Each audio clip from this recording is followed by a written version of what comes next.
வணக்கம். நான் உங்க friend Jaya Srinivasan. Welcome to veggies recipe. இன்னைக்கு நம்ம வெஜ்ஜீஸ் ரெசிபி கிச்சன்ல இஞ்சி ஊறுகாய் பண்ண போறோம். நம்ம சப்ஸ்கிரைபர் கேட்டிருந்தாங்க, இஞ்சி ஊறுகாய் அதுவும் வந்து ஆந்திரா ஸ்டைல்ல வேணும் அப்படின்னு கேட்டிருந்தாங்க. ஆந்திரா ஸ்டைல்ல சொல்லணும் அப்படின்னா அல்லம் பச்சடி அப்படின்னு நம்ம சொல்லலாம். இது வந்து நல்ல காரம், புளிப்பு, இனிப்பு எல்லா சுவையும் கலந்து ரொம்ப டேஸ்டா இருக்கும். ஆந்திரா ஸ்டைல்ல வந்து சாதத்துக்கு பசஞ்சும் சாப்பிடலாம். நம்ம டிஃபனுக்கெல்லாம் தொட்டு சாப்பிட்டா ரொம்ப அட்டகாசமா இருக்கும். பர்ஃபெக்டான அளவுகளோட எப்படி செய்யறது அப்படிங்கறத நம்ம இன்னைக்கு பார்க்க போறோம். ஃபர்ஸ்ட் டைம் சேனலை பார்க்குறீங்கன்னா ப்ளீஸ் சப்ஸ்கிரைப் பண்ணுங்க. பெல் ஐக்கானை கிளிக் பண்ணி ஆல் ஆப்ஷன் கொடுத்துட்டீங்கன்னா நான் போடக்கூடிய எல்லா வீடியோஸும் குவிக்கா வந்து உங்களுக்கு ரீச் ஆகும்.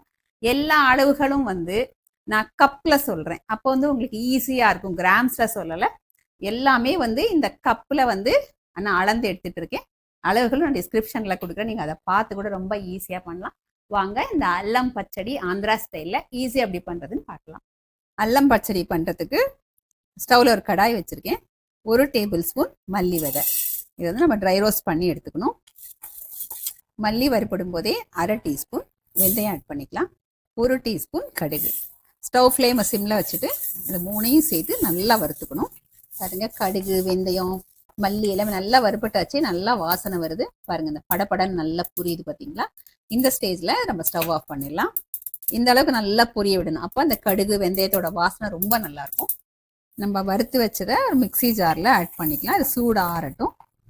1 கப்பு வந்து புளி நல்லா க்ளீன் பண்ணி கொட்டை இந்த கோது இதெல்லாத்தையும் எடுத்து சுத்தம் பண்ணி வச்சுருக்கேன். 1 கப்பு வந்து நல்லா துருவின வெல்லம். 1 கப்பு இஞ்சி நல்லா தோல் சீவிட்டு பொடியாக கட் பண்ணதை அளந்துட்டு இருக்கேன். இதை வந்து ஒரு 1/2 hour நம்ம வெயில வச்சு எடுத்தாலும் எடுக்கலாம், இல்லை ஒரு 1 hour வந்து ஃபேன் கீழே வச்சு நம்ம எடுத்தாலும் எடுக்கலாம். நான் இன்னைக்கு ஃபேன் கீழே தான் வச்சுருந்தேன். சேம் கடாயில் 1 டேபிள் ஸ்பூன் நல்லெண்ணெய் ஆட் பண்ணிக்கலாம். எண்ணெய் சூடானதும் நம்ம பொடியாக கட் பண்ணி வச்சுருக்கோம் இல்லையா, இந்த இஞ்சியை போட்டு ஸ்டவ் ஃப்ளேம் சிம்மில் வச்சுட்டு லேசாக கோல்டன் கலர் வர்ற வரைக்கும் நம்ம வதக்கிக்கலாம். இந்த இஞ்சி வதங்கிட்டு இருக்கிற நேரத்தில் இந்த ஸ்டவ்வில் வந்து ஒரு பவுல் வச்சுட்டு ஒரு 100 ml தண்ணி ஆட் பண்ணிக்கலாம். இப்போ இந்த தண்ணி நல்லா கொதிக்கட்டும். நம்ம இது வதங்கிறதுக்குள்ள புளியையும் நம்மள சாஃப்டாக வேக வச்சு எடுத்துப்போம். இந்த இஞ்சி, இந்த வெல்லம், புளியெல்லாம் நம்ம வெயில வச்சு எடுக்கிறதோ இல்லை லேசாக அந்த மாதிரி வதக்கிக்கிறதோ எதுக்காகனா, இது வந்து 1 வருஷம் கெட்டு போகாமல் நல்லா இருக்கணும் அப்படிங்கிறதுக்காக தான். தண்ணி பாருங்க நல்லா கொதிக்க ஆரம்பிச்சாச்சு. இப்போ நம்ம அளந்து பான் கீழே காய வச்சு வச்சுருக்கோம் இல்லையா, இந்த புளியை வந்து நம்ம இதில் சேர்த்துடலாம். இது கொஞ்சம் நல்லா சாஃப்டாக வேகட்டும். லேசாக அப்படி மிக்ஸ் பண்ணி விட்டோம்னு வச்சுக்கோங்களேன், நல்லா சாஃப்டாக வெந்துடும். புளி பாருங்க நல்லா சாஃப்டாக வெந்தாச்சு. இந்த தண்ணியும் கொஞ்சம் வத்தி இது பாருங்க கொஞ்சம் அப்படி திக்காக வந்திருக்கு பாருங்க. ஸ்டவ் ஆஃப் பண்ணிடலாம். இப்போ இது ரெடி ஆயிடுச்சு. இந்த பக்கம் பார்த்தீங்கன்னா இஞ்சியும் வந்து லைட்டாக ஒரு கோல்டன் கலர் வந்திருக்கு பாருங்க. இந்த அளவு வந்தால் போதும். ஸ்டவ் ஆஃப் பண்ணிட்டு இந்த இஞ்சியை மட்டும் நம்ம தனியாக ஒரு பிளேட்டில் எடுத்துக்கலாம். இந்த கடாயில் கொஞ்சம் எண்ணெய் இருக்குது. நான் ஆல்ரெடி எடுத்து வச்ச 1 கப்பு எண்ணெயிலேருந்து 3/4 கப்பு எண்ணெய் மட்டும் நான் இதில் ஆட் பண்ணிக்கிறேன். நம்ம இப்போ இஞ்சி ஊறுகாய்க்கு தாளிச்சிடலாம். எண்ணெய் சூடாகிறதுக்குள்ள ஒரு 6-7 பல்லு பூண்டு வந்து ஆப்ஷனல், உங்களுக்கு பிடிக்கும் அப்படின்னா ஆட் பண்ணிக்கலாம். அந்த வாசனை ரொம்பவே நல்லா இருக்கும். இது வந்து நம்ம லேசாக தட்டி எடுத்துப்போம். தட்டுறது சின்ன உரல்லையும் தட்டிக்கலாம். நான் என்ன பண்ணுவேன்னா, நம்ம சப்பாத்தி உருட்டுற அந்த கட்டை இருக்கு இல்லையா, இதால் வந்து லேசாக அப்படி ப்ரெஸ் பண்ணிட்டோன்னு வச்சுக்கோங்களேன், இந்த மாதிரி 1-2 அப்படி உடஞ்சிரும். இதை அப்படியே ஆட் பண்ணிடுறது. இது கொஞ்சம் நமக்கு ஈஸியாக இருக்கிற மாதிரி இருக்கும் பாருங்க. இந்த மாதிரி எல்லாத்தையும் லேசாக நசுக்கி எடுத்துப்போம். எண்ணெய் சூடாயாச்சு. 1 டீஸ்பூன் கடுகு ஆட் பண்ணிக்கலாம். கடுகு நல்லா வெடிக்கட்டும். ஃபர்ஸ்ட் நம்ம தாளித்து வச்சிட்டோம்னு வச்சுக்கோங்களேன், இது நமக்கு நல்லா சூடு ஆறணும். இது பாட்டுக்கு ஆறிட்டு இருக்கும், அதுக்குள்ள நம்ம மொத்த ப்ராசஸ் பார்த்துடலாம். கடுகு வெடிச்சிட்டு இருக்கும் போதே 2 காஞ்ச மிளகாய் நம்ம சின்ன சின்னதாக உடைச்சிருக்கேன், இதை ஆட் பண்ணிக்கலாம். நம்ம லேசாக தட்டி வச்சுக்கோம் இல்லையா, அந்த பூண்டையும் இதிலேயே சேர்த்துவோம். 1/2 டீஸ்பூன் ஜீரகம், கொஞ்சம் கருவேப்பிலை கொஞ்சம் நல்லா ஃப்ரெஷ்ஷாக ஆட் பண்ணணும்னு வச்சுக்கோங்களேன், இந்த இஞ்சி ஊறுகாய் ரொம்ப சூப்பராக இருக்கும். 1/2 டீஸ்பூன் பெருங்காயத்தூள். நல்லா மிக்ஸ் பண்ணிவிட்டு பெருங்காயம் பொரிஞ்சதுக்கப்புறம் ஸ்டவ் ஆஃப் பண்ணிடலாம். இப்போ இந்த எண்ணெயிலேயே 1/4 டீஸ்பூன் மஞ்சத்தூள் ஆட் பண்ணிக்கலாம். மஞ்சத்தூள் ஆட் பண்ணும்போது எப்பவுமே ஸ்டவ் ஆஃப் பண்ணிவிட்டு ஆட் பண்ணுங்கள், அப்போ தான் நமக்கு கலர் கரெக்டாக இருக்கும். ஸ்டவ் ஆன்லேயே இருந்ததுன்னா இது வந்து மஞ்சத்தூள் தீஞ்சு கலர் மாறி போயிடும். இஞ்சி ஊறுகாய்க்கு தாளித்து ரெடி பண்ணிட்டோம். இது சூடு ஆறிட்டு இருக்கட்டும், அதுக்குள்ள நம்ம அடுத்த ப்ராசஸ் பார்க்கலாம். நம்ம வறுத்தோம் இல்லையா, வெந்தயம், மல்லி, கடுகு எல்லாமே நல்லா சூடு ஆறியாச்சு. இது இப்போ நல்லா ஃபைன் பவுடராக அரைச்சி எடுத்துக்கலாம். இப்போ இதோட நம்ம எண்ணெயில் வதக்கி வச்சுருக்கோம் இல்லையா, அந்த இஞ்சி ஆட் பண்ணிக்கலாம். 7-8 பல்லு பூண்டு வந்து நான் முன்னாடியே சொன்ன மாதிரி ஆப்ஷனல் தான். நம்ம தாளிக்கர்லையும் ஆட் பண்ணுறோம், அரைச்சிருக்கோம் இல்லையா பவுடர், அதோடையும் நம்ம சேர்க்க போகிறோம். வேண்டாம்னா நீங்கள் 2 இடத்துலையுமே நீங்கள் அவாய்ட் பண்ணிக்கலாம். இதையும் இப்போ நம்ம நல்லா அரைச்சி எடுத்துப்போம். இஞ்சி பூண்டு அரைச்சாச்சு. புளி வேக வச்சு வச்சுருந்தோம் இல்லையா, இதை ஆட் பண்ணிக்கணும். இது ஃபுல்லாக கம்ப்ளீட்டாக சூடு ஆறிடணும், கொஞ்சம் கூட சூடாக இருக்கக்கூடாது. இதையும் வந்து நம்ம மிக்ஸி ஜாரில் ஆட் பண்ணிக்கலாம். 1/4 கப்பு உப்பு, கல்லுப்பு எடுத்துகிட்டு இருக்கேன், இதை ஆட் பண்ணிக்கலாம். அதே கப்பில் காரம், இது வந்து காஷ்மீரி சில்லி பவுடர், காரம் கம்மியாக இருக்கும். இது ஒரு 3/4 கப்பு ஆட் பண்ணிக்கலாம். 1 கப்பு வெல்லம், நல்லா இந்த மாதிரி பொடியாக கட் பண்ணி வச்சுட்டோம்னா நமக்கு அளந்து எடுத்துக்கிறது ஈஸியாக இருக்கும். இதையும் அதில் ஆட் பண்ணிக்கலாம். இப்போ இதுக்கு நல்லா நைஸாக அரைச்சி எடுத்துப்போம். பாருங்க, நல்லா நைஸாக அரைச்சி எடுத்துக்கிட்டாச்சு. நல்லா பிரைட்டாக கலர்ஃபுல்லாக பார்க்கறதுக்கே நல்லா இருக்கு. நம்ம இந்த அரைச்சிலாம் எடுக்கிறதுக்குள்ள நம்ம தாளிச்சு வச்சோம் பார்த்தீங்களா, அது நல்லா சூடாகிடுச்சு.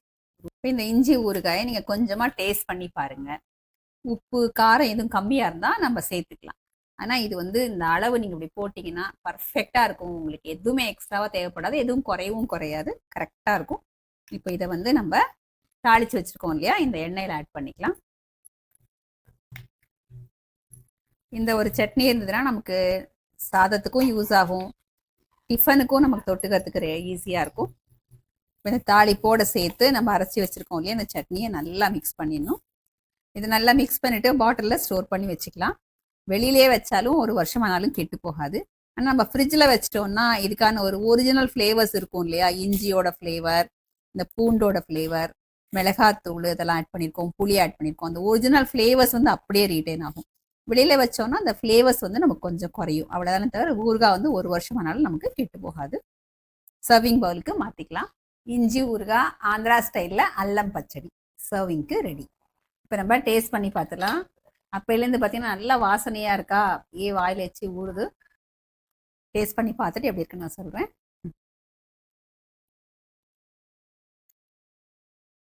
அருமையாக இருக்குங்க. கொஞ்சம் காரம் இருக்குது, கொஞ்சம் புளிப்பு இருக்குது, கொஞ்சம் இனிப்பு இருக்குது, 3ம் கலந்த ஒரு டேஸ்ட்டு செம்ம சூப்பராக இருக்குது. இது வந்து ஆந்திரா ஸ்டைலில் அவங்க சாதத்துக்கு பிசைஞ்சு சாப்பிடுவாங்க இல்லையா, சூடாக சாதத்தில் கொஞ்சம் நெய் போட்டு இந்த அல்லம் பச்சடி போட்டு பிசைஞ்சு சாப்பிட்டாலும் சூப்பராக இருக்கும். அப்படி இல்லை நம்ம ஸ்டைலில் வந்து இட்லி தோசை அதுக்கெல்லாம் தொட்டு சாப்பிட்றதுக்கு கொஞ்சம் தண்ணியை நல்லா கொதிக்க வச்சு ஆற வச்சுருங்க. ஆற வச்சுட்டு இந்த சட்னி அதில் எடுத்து போட்டு நம்ம சட்னி கன்சிஸ்டன்சிக்கு நல்லா கரைச்சிட்டிங்கன்னா நம்ம ஃப்ரெஷ்ஷாக அரைச்ச இஞ்சி தொகையல் மாதிரி, இஞ்சி சட்னி மாதிரி செம்ம சூப்பராக இருக்கும். இட்லி தோசை சப்பாத்தி ஆப்பம் எல்லாத்தோடையும் நல்லா சூட் ஆகும்.